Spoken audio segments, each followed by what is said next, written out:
بسم الله الرحمن الرحيم.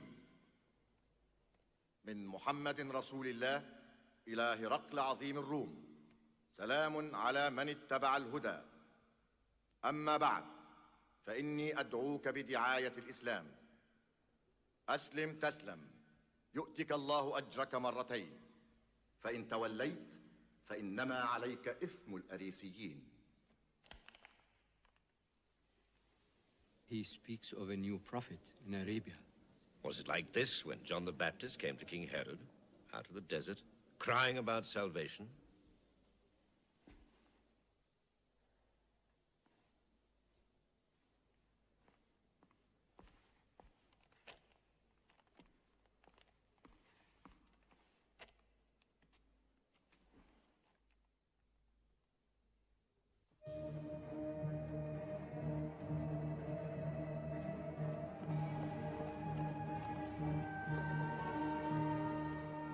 إلى المقوقس عظيم القبط.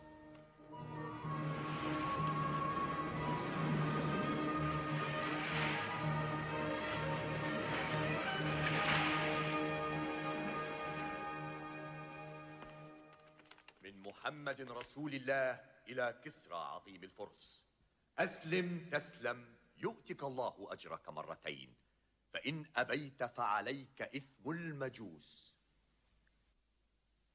أنت يا جلف الصحراء تعلم عاهل الفرس كيف يركع.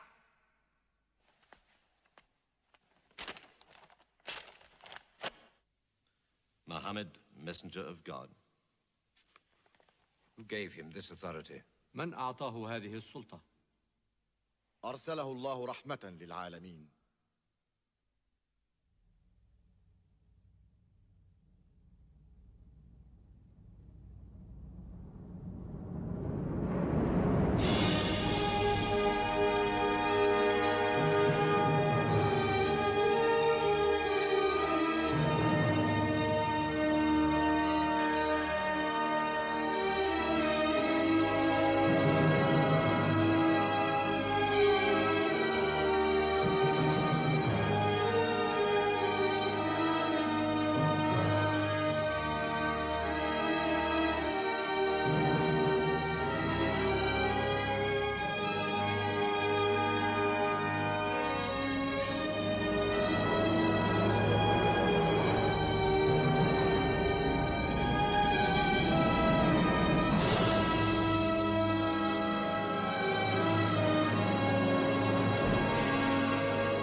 بسم الله الرحمن الرحيم.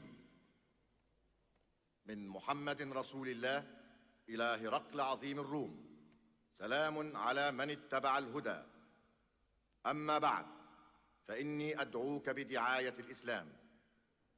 أسلم تسلم، يؤتك الله أجرك مرتين، فإن توليت فإنما عليك إثم الأريسيين. He speaks of a new prophet in Arabia. Was it like this when John the Baptist came to King Herod out of the desert, crying about salvation?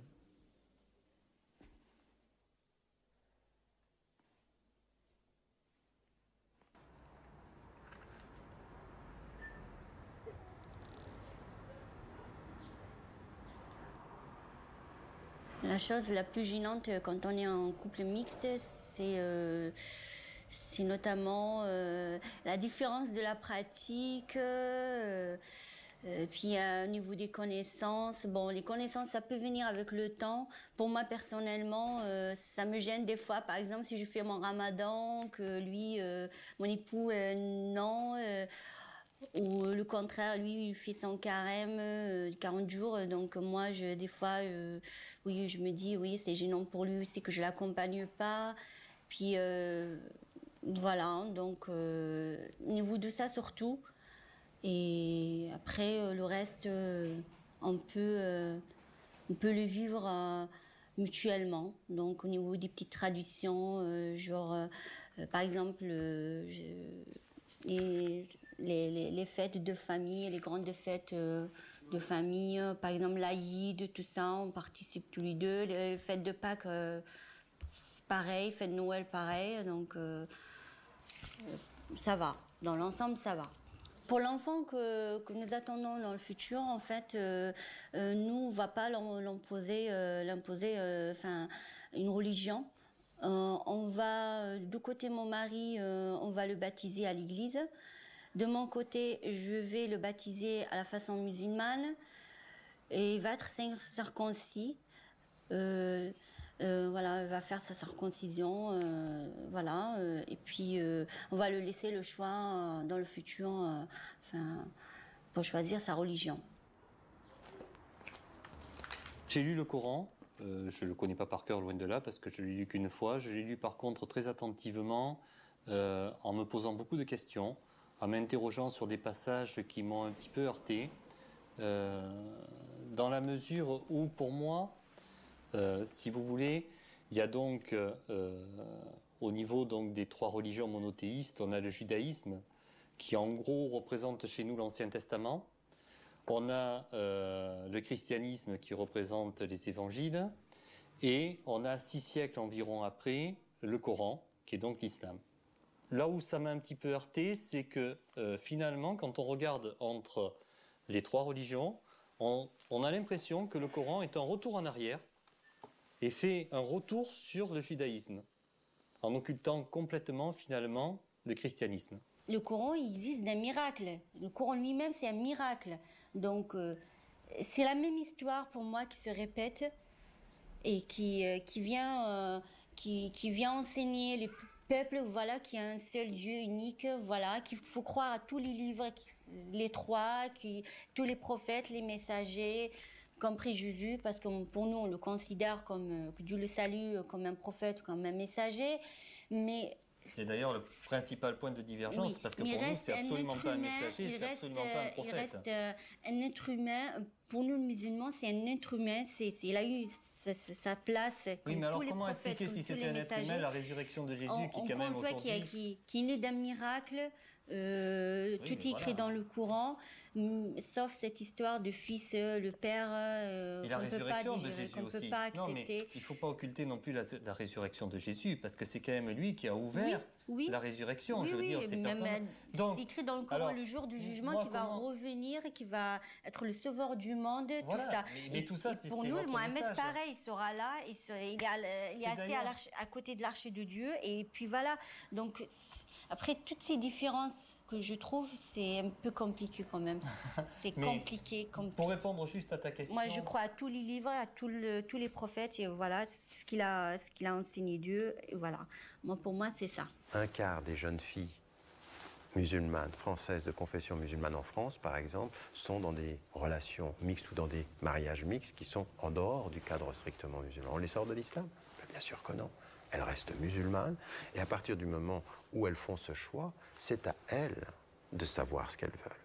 Parce que il y a deux choses qu'il faut dire de ce point de vue-là. Si elles font ce choix-là, elles le font hors de leur foi. Elles l'assument. Si elles le font dans leur foi, elles partagent et elles discutent. Parce que j'ai vu énormément de femmes qui venaient des années après, dans une crise mystique ou religieuse, venir reprocher à l'homme de n'être pas le musulman qu'elles auraient voulu avoir. Or, lui, il n'a rien à voir. Lui, il s'est marié avec une femme qui n'était pas du tout préoccupée par cela. Donc, elle doit assumer ses responsabilités. On ne fait pas payer le prix de ses crises personnelles à un homme qui a aimé un cœur et qui a aimé un être. Et donc, de ce point de vue, c'est très important que dans tout le processus, on dise aux femmes, attention, il faut que vous sachiez ce que vous fassiez, ce que vous êtes en train de faire, que vous l'assumiez, et que c'est possible que, à partir d'un certain moment, ceci se réalise. Vous savez, dans la tradition musulmane, ça va même plus loin, c'est-à-dire qu'il y a des avis juridiques, 9 avis juridiques différents, qui mettent en évidence que quand une femme est mariée, qu'elle se convertit à l'islam et que son mari n'est pas musulman, il n'y a pas de divorce, elle reste avec lui. Avec une clause, c'est que elle reste à partir du moment où il respecte sa pratique et il respecte sa foi. Ben ça peut se gérer de cette façon-là aussi, c'est-à-dire qu'à partir d'un moment où on est deux êtres, on est deux adultes, si elle a ce retour de spiritualité où elle vise ça dans la foi, à elle de faire en sorte de respecter sa pratique, ses prescriptions à elle, et ça se fait dans le dialogue. Moi, personnellement, je suis heureuse avec mon époux et je ne dirais pas qu'un musulman, ça serait mieux. Pour moi, un homme catholique, il a toutes ses valeurs et je respecte beaucoup ça. Et je vois qu'il est très fidèle à sa religion, il est fidèle à moi et ça, l'important pour moi.